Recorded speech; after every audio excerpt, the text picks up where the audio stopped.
గురువుగారు చాలా మంది ఈ నాగ అనే పేరుతో పేర్లు పెట్టుకుంటూ ఉంటారు. దోషం ఉండి లేదా వాళ్ళకి కలిసొచ్చి ఇలా చాలా మంది రకరకాలుగా. అసలు ఈ నాగదోషం అంటే ఏమిటి?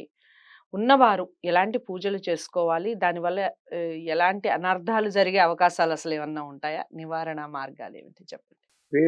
పేరుగా గనక తీసుకుంటే గనక వంశపారంపర్యంగా సుబ్రహ్మణ్యేశ్వర స్వామిని గానివ్వండి, హ్మ్. నాగేంద్రుడు అంటే వాళ్ళ గ్రామంలో ఉన్నటువంటి ఆ దేవాలయంలోనో లేదా హ్మ్.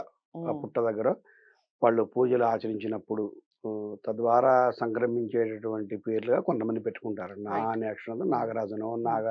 నాగమ్మనో అట్లా. హ్మ్. హ్మ్. కొంతమందికేంటంటే సంతానం కలగని వాళ్ళు ఒక పుట్ట దగ్గర వెళ్ళి ఒక పూజ చేశాకనో హ్మ్. అటు భగవద్ అనుగ్రహం అవ్వచ్చు, వీళ్ళ యోగం అవ్వచ్చు, సంతానం కలిగింది. హ్మ్. నమ్మకంతో నేను నాగమ్మ దగ్గరికెళ్ళాక నాకు సంతానం కలిగింది అవును. కాబట్టి నేను ఆ పేరు పెట్టుకుంటున్నాను అని హ్మ్. చెప్పి హ్మ్. అట్లా మనకి నానుడిలోకొచ్చింది వాస్తవానికి. ఆహ్, అసలు నాగదోషము అంటే జాతక పరంగా చెప్తున్నాను. హ్మ్. ఈ పేర్లు ఇవన్నీ పూజలు వీటి గురించి మాట్లాడను నేను. జాతకంలో మనకున్నటువంటి 9 గ్రహాల్లో సర్పానికి సంబంధించినటువంటి గ్రహాలు రాహుకేతువులండి. హ్మ్. వాటిని సర్పాలుగా మనం పిలుచుకుంటూ ఉంటాం. హ్మ్. సర్పముఖాలుంటాయి. హ్మ్. వాటికి మొండాలుంటాయి గానీ తలకాయలుండవు వాస్తవానికి. రైట్. అయితే ఈ రాహుకేతువులకు సంబంధించినటువంటి స్థానాలు, హ్మ్. ఆ రాహుకేతువులు ఏ రాశుల్లో ఉన్నాయో, హ్మ్. ఆ రాహుకేతువుల మధ్యలో ఏ గ్రహాల యొక్క ఉనికి ఉన్నదో, అంటే మేషరాశిలో సపోజ్ రాహు ఉన్నాడు. తులారాశిలో కేతు ఉన్నాడు. వీరెప్పుడు గూడా అన్ని గ్రహాలు గూడా క్లాక్ వైస్ డైరెక్షన్ అంటే గడియారం మూల ఎలా తిరుగుతుందో అలా తిరుగుతాయి. హ్మ్. ఇలా తిరుగుతాయి. ఒక్క రాహుకేతువులు వక్రంలో తిరుగుతారు. వెనక్కి తిరుగుతాయి ఇలా. హ్మ్. వెనక్కి తిరుగుతూ ఉంటాయి ఆ హ్మ్. 2 కూడా. సో, ఆ భావంలో మేష, తుల రాశులకి హ్మ్. అంటే రాహు ఎప్పుడు నెక్స్ట్ ఎటు తిరుగుతాడంటే వెనక్కి తిరుగుతాడు. అంటే మీన రాశిలోకొస్తాడు. హ్మ్. కేతువు కన్యా రాశిలోకొస్తాడు. హ్మ్. సపోజ్ ఇప్పుడు గ్రహాలన్నీ కూడా ఈ మీన, కన్యా రాశుల మధ్యలో ఉండిపోయాయనుకోండి మిగిలిన 7 గ్రహాలు. హ్మ్. ఇది ఉచ్చస్థానము, నీచస్థానము. హ్మ్. ఊర్ధ్వ, అధోముఖాలంటారు. హ్మ్. మేషం అనేది పైకుంటుంది రాశి చక్రంలో. తుల అనేది కిందకుంటుంది. హ్మ్. సో, ఊర్ధ్వముఖంలో ఉన్నటువంటి రాశి, అధోముఖ రాశి. మనం గనక పరిగణలోకి తీసుకుంటే ఊర్ధ్వముఖంలో రాహు ఉన్నాడు కాబట్టి, హ్మ్. ఈ రాహుకేతుల మధ్యలో మిగిలిన గ్రహాలన్నీ కూడా సంచరిస్తున్నాయి కాబట్టి, హ్మ్. బంధింపబడి అనే పదాన్ని వాడతారు. ఇట్స్ నాట్ బంధన. హ్మ్. At the time of birth ఆ జాతకుడికి ఆ 2 గ్రహాల మధ్యలో మిగిలిన గ్రహాలు సంచరిస్తున్నాయి. ఓకే. బంధించడానికి అదేమి జైలు గాదు. వాళ్ళేమి అపరాధం చేసినటువంటి నేరస్తులు గాదు. ఓకే. సో, ఈ సంచారంలో రెండిటి మధ్యలో మిగిలిన గ్రహాల యొక్క సంచారం ఉంది అంటే అంటే వాళ్ళ అండర్‌లోకి వీళ్ళంతా వెళ్ళిపోయారు హ్మ్. అన్న భావన మనకు తెలియజేస్తూ, ఆ చక్రం ఆధారంగా కాలసర్పదోషమని, హ్మ్. సర్పదోషమని, నాగదోషమని మనం చెప్పడం జరుగుతుంది. ఓకే. ఇది రొటేషన్‌లో. అదే రాహు, కేతువుకి యువతల పక్కున్నారు. అంటే హ్మ్. వాళ్ళు ఇటు తిరుగుతున్నారు. హ్మ్. ఇటుపక్క గ్రహాలున్నాయి అన్నీ. మధ్యలోనే ఉన్నాయి గానీ ఇటున్నాయి. అంటే ఇప్పుడు కేతువు వైపుకి గ్రహాలొచ్చాయి. హ్మ్. రాహు వైపు ఎంప్టీ ప్లేస్ ఉంది. ఎవ్వరు లేరిటు. హ్మ్. దీన్ని మనం దోషాన్ని పర్సెంటేజ్ తగ్గిస్తాం. హ్మ్. 104 టెంపరేచర్‌కి, 100 టెంపరేచర్‌కి ఎంత తేడా ఉందో తగ్గిస్తాం. హ్మ్. ఆ ప్రభావాన్ని. తగ్గించి కొంచెం నాగదోషంగా, సర్పదోషంగా దాని ప్రభావం ఎంతుందనేది ఖచ్చితంగా చెప్పవచ్చు. హ్మ్. ఏమిటసలు నాగదోషం ఉన్నా, ఒక సర్పదోషం ఉన్నా సంభవించేదేంటంటే ఎక్కువ ఈ రెండిటి మధ్యలో గ్రహాలు ఉండటమే కాకుండా, కొంచెం అంగారకుడి దృష్టి హ్మ్. అంటే కుజుడు, ఇంగ్లీష్‌లో మార్స్. హ్మ్. ఈ మార్స్ దృష్టి గనక పడి ఉంటే, మళ్ళీ ఈ రెండిటి మీద గాని, లగ్నం మీద కానీ, హ్మ్. ఆ గ్రహాల మీద గాని, ఏ స్థానం మీద అయితే వాటి యొక్క దృష్టి ఉన్నదో, హ్మ్. విద్యా స్థానం మీద ఉందనుకోండి, సరిగా చదువుకోడు ఆ పిల్లవాడు. ఓకే. ఉద్యోగ స్థానం ఉందనుకోండి, బాగా చదువుకుంటాడు కానీ, సరైన ఉద్యోగం పాపం రాదు. హ్మ్. అడ్డుపడుతూ ఉంటాడు. లేదా ఉద్యోగం రాగానే పాపం ఏదో కారణాల వల్ల మానేయటం, తీసేయటం హ్మ్. జరుగుతుంది. అలాగే వివాహం విషయంలో కొంత ఆలస్యం అవ్వటం. హ్మ్. హ్మ్. ఒకడు వివాహం చేసుకున్న భార్యాభర్తల మధ్యలో సయోధ్య మంచిగా లేకుండా విడిపోవడం. హ్మ్. అలాగే వ్యాపారంలో ధన నష్టం రావడం, లేదా వ్యాపార నష్టం రావడం.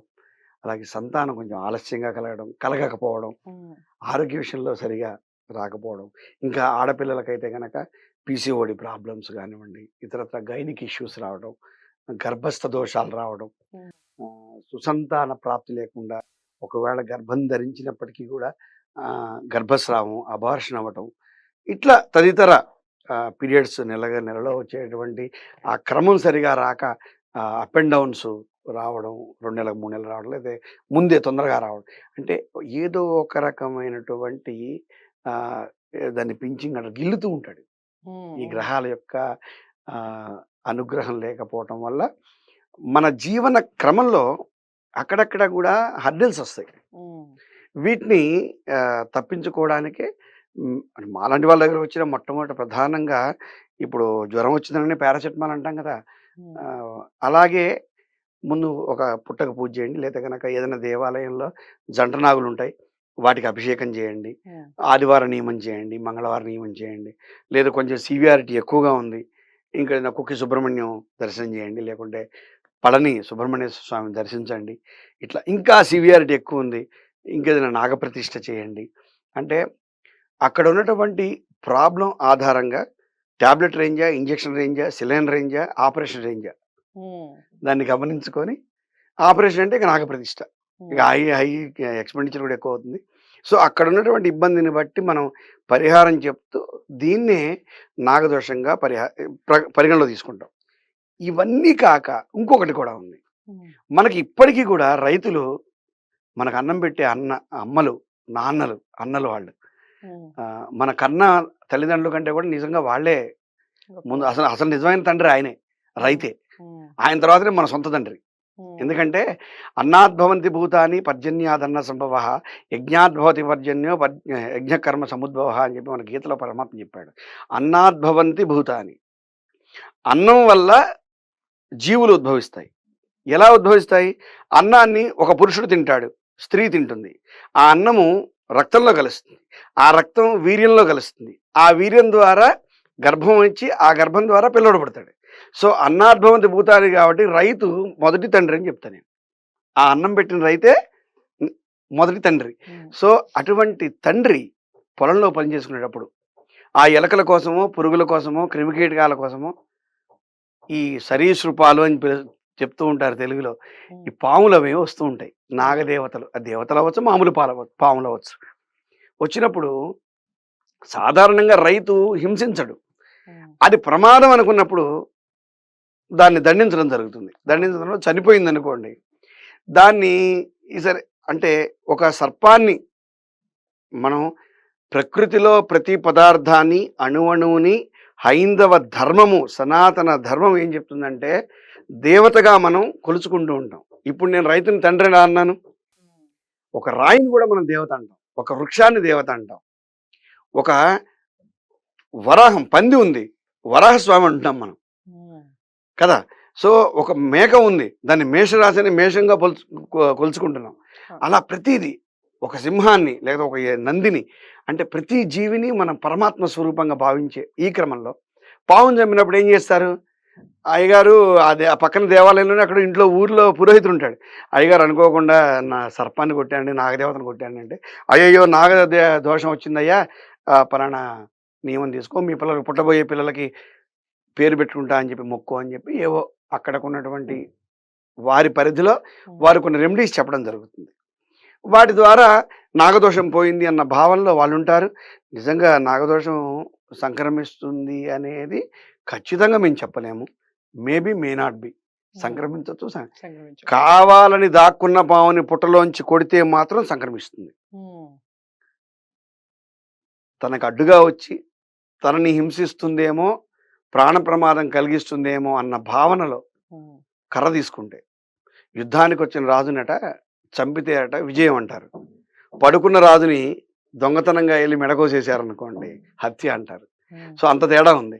కాబట్టి ఈ నాగ దోషం అంటడానికి కూడా ఇన్ని వేరియేషన్స్ ఉంటాయి. ఉమ్, అంటే అనుకోకుండా జరిగినటువంటి పరిస్థితుల్లో ప్రాణాన్ని రక్షించుకునే పరిస్థితుల్లో కొడితేనేమో దోషాలుండవు. ఉమ్, కానీ ఒక పాము వచ్చింది, ఎట్టి పరిస్థితుల్లో దాన్ని చంపాలి అని నిర్ణయించుకొని, అది దాక్కుంటే దాన్ని వెంటబడి చంపితే మాత్రం తప్పనిసరిగా మన సర్పాన్ని మనం దేవతగా కొలుచుకున్నాం కాబట్టి నాగదోషంగా తీసుకొని తద్వారా వంశానికి సంబంధించిన కొన్ని ఇబ్బందులొస్తున్నాయని జెప్పి మనం చెప్పుకుంటూ ఉంటారు. రైట్. దానికి పరిహారం ఒకటేనండి. సుబ్రహ్మణ్యేశ్వర స్వామి ఆరాధన. భగవదనుగ్రహం ఉంటే, భగవంతుని యొక్క అనుగ్రహం ఉంటే, ఏ దోషాలైనా సరే పరిసమాప్తవుతాయి. ఏం కాదు. రైట్. సో, నాగదోషం అంటే ఏమిటి? దానికి ఎలాంటి రెమెడీస్ ఉన్నాయి? ఏ విధంగా అసలు ఆ దోషం మనల్ని సంక్రమిస్తుంది? ఈ విషయాలన్నీ తెలుసుకున్నాం కదా వీడియో ద్వారా. ఇంకా మీకేమైనా డౌట్స్ ఉంటే ఖచ్చితంగా కామెంట్ బాక్స్‌లో తెలియజేయండి. గురువుగారిని జ్యోతిష్యానికి సంబంధించి, వాస్తుకు సంబంధించి మరి ఏ ఇతర విషయాలు ఆధ్యాత్మికమైనటువంటి విషయాల గురించి తెలుసుకోవాలి, కలవాలి అనుకుంటే స్క్రీన్ మీద కనపడే నంబర్‌కి కాల్ చేయండి. గురువుగారి అపాయింట్‌మెంట్ లభిస్తుంది. వీడియోని లైక్ చేసి షేర్ చేయండి. ఛానెల్‌ని సబ్స్క్రైబ్ చేసుకోండి. మరో మంచి వీడియోతో మళ్ళీ కలుద్దాం. నమస్తే.